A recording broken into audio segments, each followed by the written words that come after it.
Stop for a moment, because what's about to happen on April 16th could quietly change the amount of money you receive every single month. And most people won't realize it until it's already affecting them. If you're relying on Social Security now, or even planning to in the near future, this isn't just another routine update. These changes touch your payments, your eligibility, your future planning, and even the way you interact with the system itself. And the truth is, missing even one of these updates could cost you time, money, or unnecessary stress. So, if you've been looking for clear answers about what's changing and what it actually means for you, you're in the right place, because we're going to walk through everything, step by step, in a way that actually makes sense. Let me start by telling you about someone I'll call Margaret. She's 68 years old, spent most of her life working as a teacher. And like many retirees, she depends on her Social Security income to handle everyday expenses, things like groceries, prescriptions, and the little moments that matter. Like when her grandkids come to visit. Not long ago, Margaret overlooked a notice that came in the mail. It didn't seem urgent at the time, just another official-looking letter. But that small oversight turned into weeks of confusion. She had to make multiple trips to a Social Security office, spent hours on hold trying to get answers, and dealt with nearly 2 months of uncertainty about her payments. Margaret's story isn't unusual. In fact, it's becoming more common. Small changes, missed notices, or misunderstood rules can quickly turn into bigger problems. And that's exactly why what's happening starting April 16th matters so much.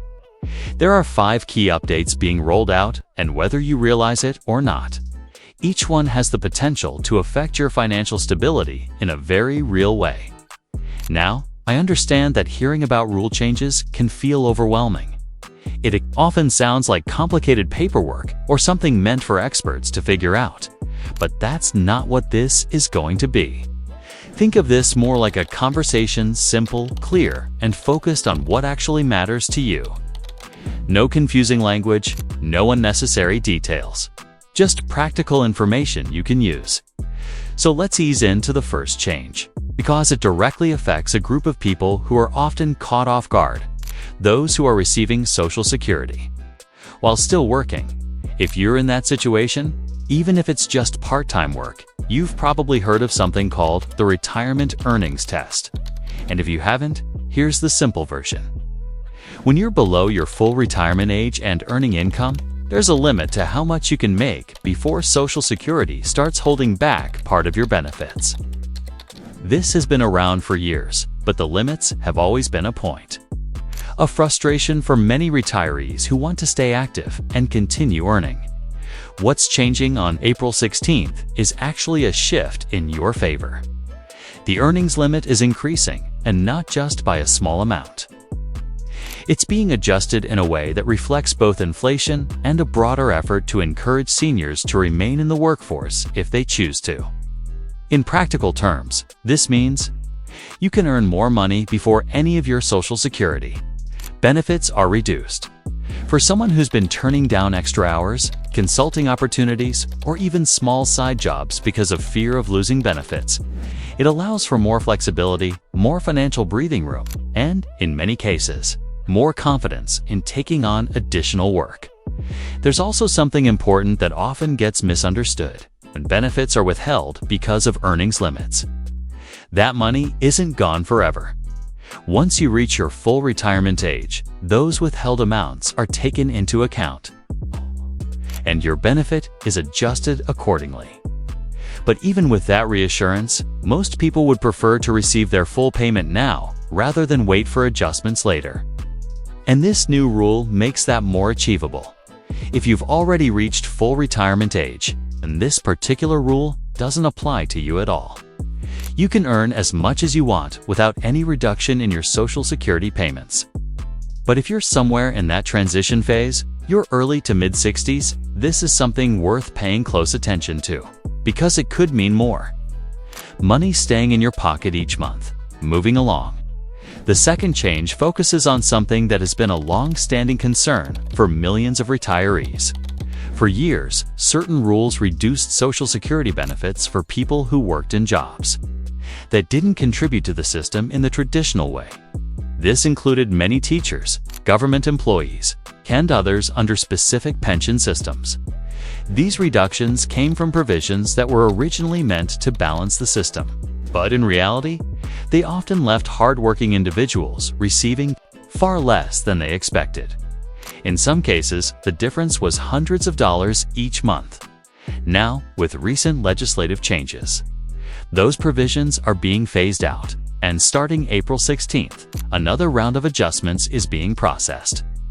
This means recalculations of benefits and, for many, retroactive payments that go back months or even years. Some people have already seen these changes reflected in their accounts. Others are still waiting. And here's where it becomes important. Everything is happening automatically. If your information isn't up to date, or if there are gaps in your records, it could delay what you're owed. There are retirees receiving thousands of dollars in back payments right now, along with noticeable increases in their monthly benefits. If you or your spouse ever worked in a role affected by these older rules, this is something you shouldn't ignore. Checking your account or reaching out for clarification could make a significant difference. The third change might not seem as impactful at first, but it has the potential to cause real disruption if overlooked. It involves identity verification, and it's becoming more strict. As systems evolve, so do the methods used to protect them. Starting April 16th, certain actions like updating your banking details, changing your address, or requesting official documents will require additional steps to confirm your identity. If you're already comfortable using online tools, this transition will likely feel minor. A few extra steps, maybe a code sent to your phone or email, and you're done. But for those who rely on phone calls or traditional mail, this could feel like a bigger shift. Some processes that used to be handled over the phone will now require online confirmation or even an in-person visit. And while benefits won't suddenly stop, delays in completing these steps could lead to delays in receiving payments. This is one of those situations where a little preparation goes a long way. Setting up an online account ahead of time can save you from last-minute stress. It gives you more control, faster access, and fewer surprises. The fourth change brings attention to something many people don't think about until it's too late: survivor benefits. These are the payments a spouse may receive after one partner passes away. And understanding how they work can make a huge difference in long-term financial security. What's changing here isn't the benefit itself, but how information is shared. Starting April 16th, there will be clearer communication about what options are available. Instead of being presented with a default choice, individuals will receive more detailed explanations, including how different decisions can affect them. Over time, this might seem like a small improvement, but it addresses a major issue. In the past, many people ended up with lower benefits simply because they didn't know they had better options. More transparency means better decisions. And better decisions mean more stability. Having conversations about this ahead of time can be incredibly valuable. Knowing what each partner is entitled to and how timing plays a role can help avoid confusion. Later on, finally, the fifth change involves a system that delivers your payments. While your benefit amount isn't being reduced, the way payments are processed is being updated. During this transition, some individuals may notice slight delays, particularly those receiving paper checks or certain types of deposits. These delays are expected to be temporary, but even a short disruption can affect things like bill payments or automatic withdrawals. The goal behind this update is to create a faster, more reliable system in the long run. Fewer errors, better tracking, and improved efficiency. But in the short term, it's something to be aware of. If you're still receiving paper checks, this might be a good time to consider switching to direct deposit. It's quicker, more secure, and less likely to be affected by these kinds of transitions. Before wrapping up, There's one more thing that needs to be said whenever changes like these happen: scams tend to follow. It's unfortunate, but it's real. People take advantage of confusion and urgency to trick others into giving away personal information. It's important to remember that official agencies won't ask for sensitive details through text messages or emails, and they won't demand immediate action in a threatening way. If something feels off, it probably is. Taking a moment to verify through official channels can protect you from unnecessary risk. At the end of the day, Social Security isn't just a program. It's something you've earned through years of effort, dedication, and hard work. Every dollar matters. And understanding these changes helps ensure you receive what you deserve without interruption or confusion.